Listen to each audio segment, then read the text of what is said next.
and I think the time has to be faster than a 22.5. There was four men from this heat.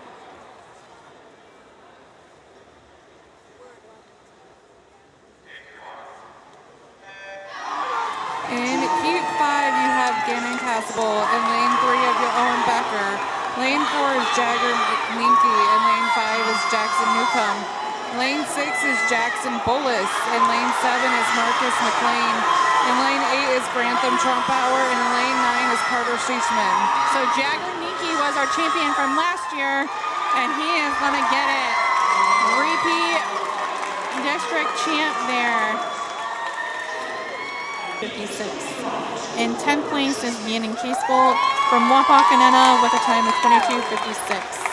In 9th place is Marcus McLean from St. Mary's Memorial with a time of 22:48.